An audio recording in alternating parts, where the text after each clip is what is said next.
Retirement is supposed to be the golden years, but no one tells you the shocking truths that come with it.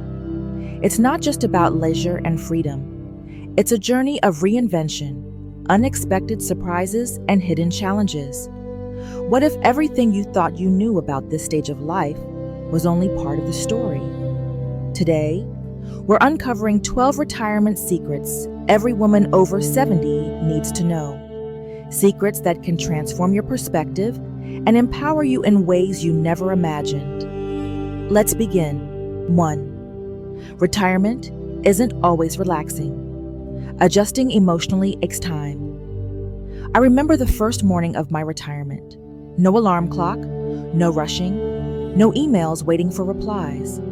It felt like the beginning of something wonderful. But by the third week, something strange happened. I felt lost. For decades, my days were structured, my purpose clear.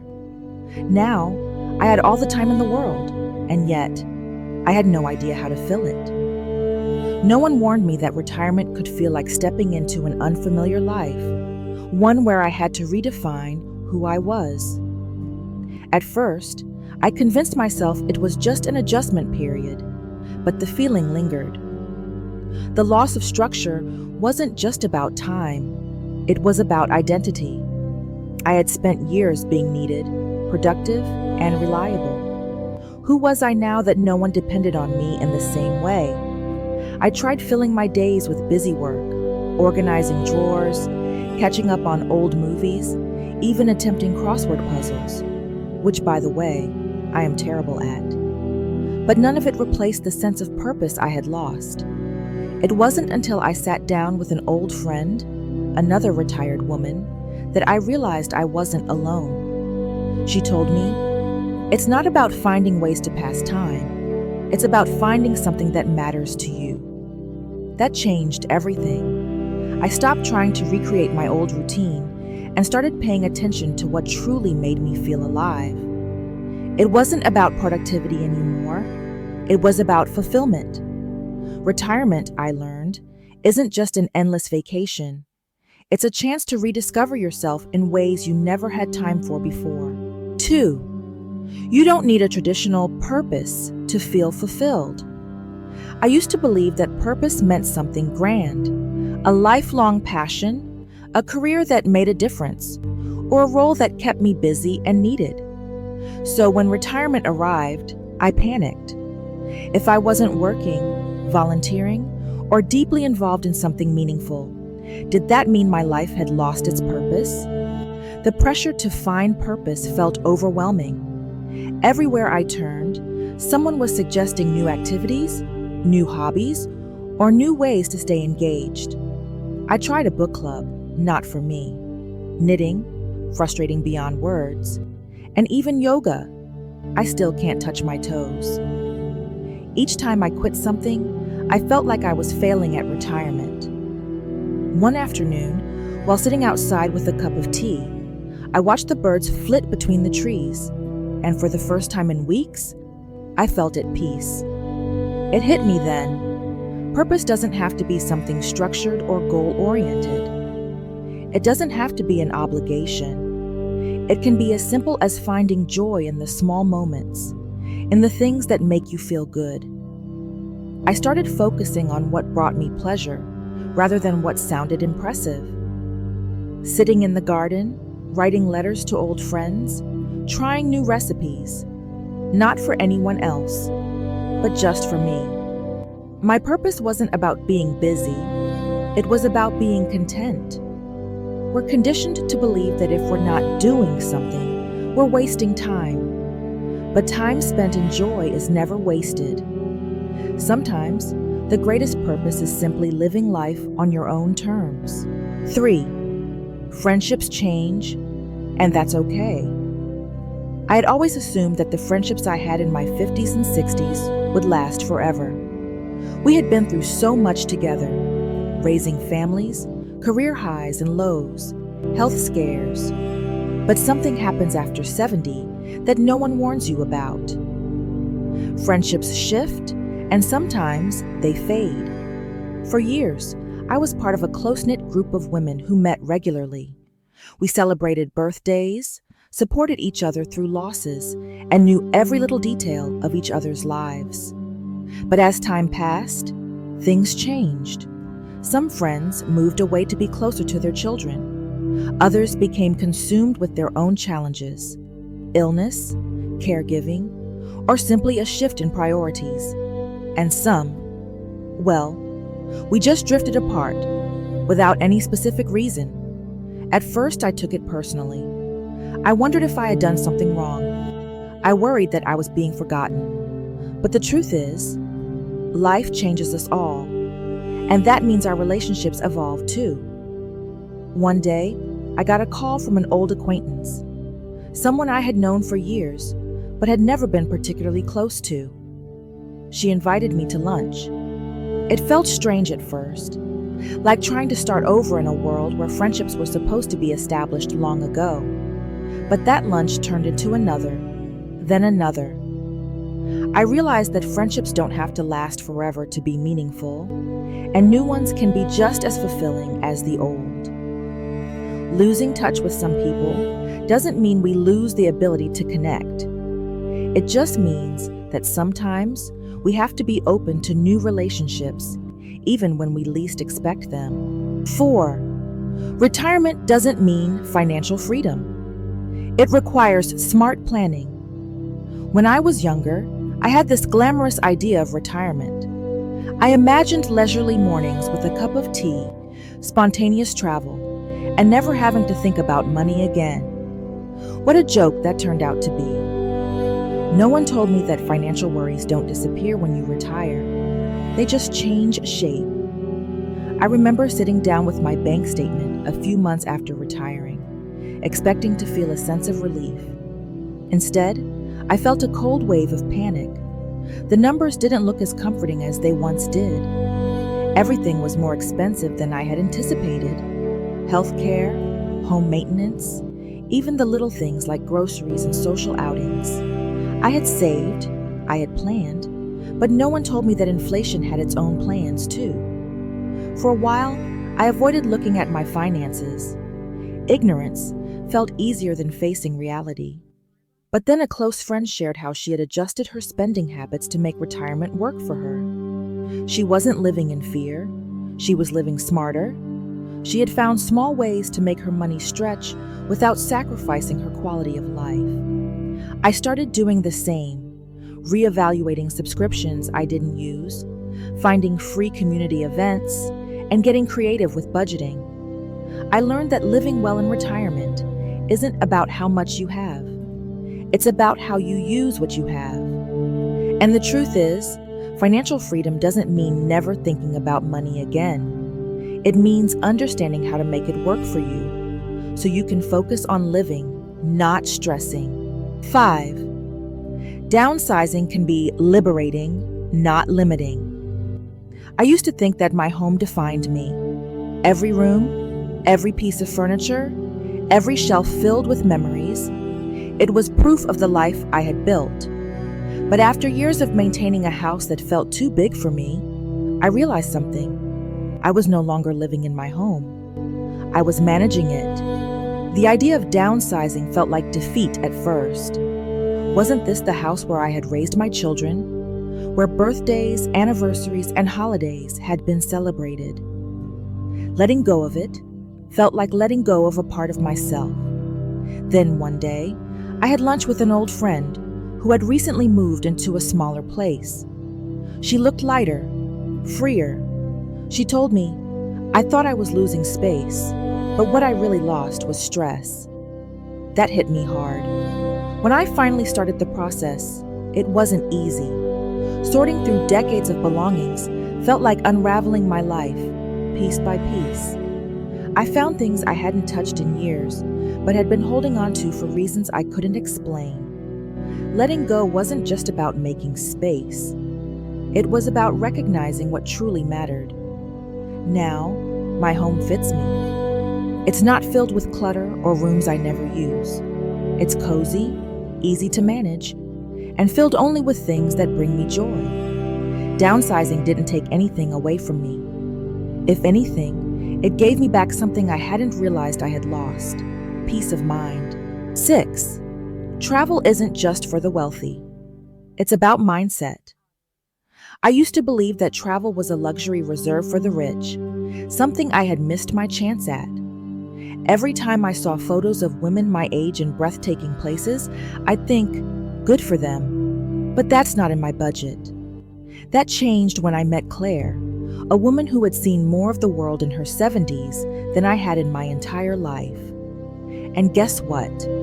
She wasn't wealthy. She didn't have some secret inheritance. She just saw travel differently. Claire told me that adventure wasn't about 5-star hotels or first-class flights. It was about curiosity. She took trains instead of planes, stayed in budget-friendly guest houses, and joined travel groups for older women. She even found ways to travel for free by volunteering or house-sitting. Inspired by her, I decided to give it a shot. My first trip wasn't anything extravagant, just a weekend in a small town a few hours away. But it opened my eyes. I didn't need to cross oceans to feel the thrill of discovery.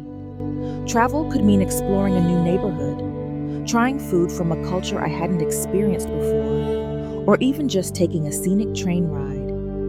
Now, I make it a point to go somewhere new whenever I can, even if it's just a day trip. Because the real secret to traveling isn't money. It's having the mindset to say yes to the unknown. 7. Staying active isn't just about exercise. It's about movement that feels good. I used to think staying active meant following a strict exercise routine, something with structure, repetition, and, let's be honest, a little bit of suffering. When I retired, I had this vision of myself attending yoga classes, lifting weights, and finally becoming one of those women who took morning power walks like it was their job. That fantasy lasted about a week. I bought workout gear, downloaded an app, and made a schedule. But every time I tried, I felt like I was forcing myself into something that didn't feel right. My knees ached, I got frustrated with complicated stretches, and worst of all, I was bored out of my mind. It felt like another obligation, not something I enjoyed. One day, I was reminiscing about the things I loved when I was younger. Dancing was at the top of the list. I used to dance around the house when I was alone, swaying to music without a care. So I decided to put on some of my favorite old songs and just move. It wasn't structured. It wasn't a workout. But by the end, I felt incredible. That's when I realized movement didn't have to mean exercise in the traditional sense. It could be as simple as walking through a garden, playing with grandkids, or stretching in bed before getting up. The point wasn't to meet some expectation. It was to feel good. And that's the secret. Staying active isn't about forcing yourself to do something you dread. It's about finding ways to move that bring you joy. 8. Mental health matters, just as much as physical health. I always considered myself a strong woman, resilient, capable, the kind of person who handled life without falling apart. But when I retired, something shifted. The quiet days felt different. Thoughts I had never fully dealt with, regrets, fears, and old wounds, began creeping in. And for the first time, I realized that just because I was strong didn't mean I didn't need support. No one ever really talks about mental health for women our age. There's an unspoken expectation that by now, we should have it all figured out. But the truth is, life keeps changing, and so do we. I spent years pushing my feelings aside, thinking they would pass.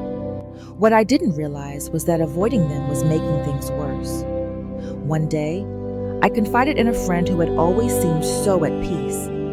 I expected her to give me advice, but instead she told me about her own struggles.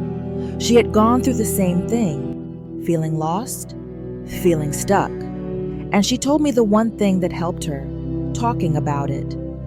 Whether with a trusted friend, a support group, or even a professional, she said speaking her truth was the most freeing thing she had ever done. That conversation changed everything for me. I stopped pretending I had all the answers. I started journaling, meditating, and letting myself feel what I had buried for so long. Mental health isn't just for younger generations. It's for all of us. And taking care of it is just as important as taking care of our bodies. 9. Beauty and confidence have nothing to do with age. I was at the grocery store the other day when a woman I had never met tapped me on the shoulder. "I just have to say, you have the most beautiful silver hair," she said with a smile. I laughed because just the week before, I had considered dyeing it. For years, I battled with the mirror. I noticed the fine lines, the softening skin, the parts of me that didn't look the way they used to. There was a time when I avoided looking too closely, afraid of seeing someone I didn't recognize. Society has a way of making us believe that beauty belongs to the young, that once we reach a certain age, we become invisible. But I refuse to disappear. It took me a long time to stop measuring myself against impossible standards. I used to look at old photos and think, I wish I still looked like that. But then one day, I flipped the thought. What if years from now, I look at a picture of myself today and realize how beautiful I was? That was a wake-up call. I started paying attention to the parts of myself that I loved, the way my eyes crinkle when I laughed, the softness in my face that came from a life well lived. I stopped worrying about looking young and started focusing on looking like me. Beauty doesn't fade, it evolves. And confidence? That's something no wrinkle can take away. 10. It's never too late to try something new. I used to tell myself that certain things just weren't meant for me. Some doors had closed, and at my age, I assumed there was no point in prying them open again. Learning a new skill? That was for younger people. Starting a new passion? That ship had sailed. Or so I thought. Then one day, I met a woman at a gathering who changed my perspective completely. She was 76, had just taken up painting, and was more excited about life than anyone else in the room. She wasn't a trained artist. She wasn't doing it for recognition or profit. She simply woke up one morning and decided she wanted to paint. I figured, she told me with a laugh. If not now, when? That question haunted me in the best way. How many things had I convinced myself I was too old to try? How many dreams had I set aside because I believed the opportunity had passed? That week, I made a decision. I was going to learn something new, just for the fun of it. I signed up for a cooking class. I had been making the same meals for years, but I wanted to shake things up. I wanted to taste something unfamiliar, to surprise myself. The first class was nerve-wracking. I was the oldest person there, and I fumbled through my first dish. But by the end, I was laughing, experimenting, and feeling something I hadn't in years: exhilaration. Trying something new isn't about perfection. It's about curiosity, about proving to yourself that life still has more to offer. And let me tell you, it absolutely does. 11. Joy is a choice, not a destination. For years, I thought happiness was something that just happened, something external that arrived when everything lined up perfectly. I kept waiting for the right moment to feel truly happy. But the thing about waiting for happiness is that it keeps you stuck in a place where you never quite feel like you have enough. Then I met my neighbor, Rose. She had lived alone for years, had faced more losses than most, and yet she radiated joy. I had to know her secret. So one afternoon over tea, I asked her. She smiled, shrugged, and said, "I decided to stop waiting." That answer sat with me for a long time. Could it really be that simple? Could joy be something I could choose, rather than something I had to chase? I started small. Every morning, I began naming 3 things that made me smile. Some days, it was a perfect cup of coffee. Other days, it was a conversation with an old friend. And the more I focused on those moments, the more I realized that happiness was never something missing. It was always there, waiting to be noticed. It didn't mean I ignored the hard days, but choosing joy meant I no longer let the hard days define me. It meant I found something beautiful, even in the ordinary. It meant I allowed myself to feel good without guilt, without waiting for circumstances to be perfect. Happiness isn't an event, it's a habit. And the best part? It's never too late to start. 12. You define what retirement looks like. There are no rules. When I first retired, I thought there was a right way to do it. I had this image in my head: afternoons in a rocking chair, maybe some travel, long phone calls with friends. It was supposed to be peaceful, predictable. But the truth? Retirement didn't feel like a reward at first. It felt like a blank page I had no idea how to fill. Society paints a very particular picture of what life after 70 should look like. We're expected to slow down, to fade into the background, to act our age. But who made those rules? And why should we follow them? One day, I was talking to a friend who had just started a small business selling handmade jewelry at 72. She wasn't doing it for money, but because she loved it. Another friend was traveling across the country, visiting places she had always wanted to see. And another was learning how to play the piano, something she had dreamed of since childhood. It hit me then. Retirement is not a formula. There is no one way to do it. I stopped worrying about whether I was doing it right and started focusing on what felt right for me. I didn't have to fit into anyone else's expectations. I could design this phase of my life however I wanted. So whether it's starting a new hobby, going back to school, working part-time, or doing nothing at all, there is no rule book. The only thing that matters is that it makes you happy. Retirement isn't an ending. It's your time to rewrite the rules, chase joy, and surprise yourself. You are not invisible, and you are far from done. What's one thing you've learned about life after 70? Share it in the comments. I'd love to hear. And don't forget to subscribe. There's so much more ahead.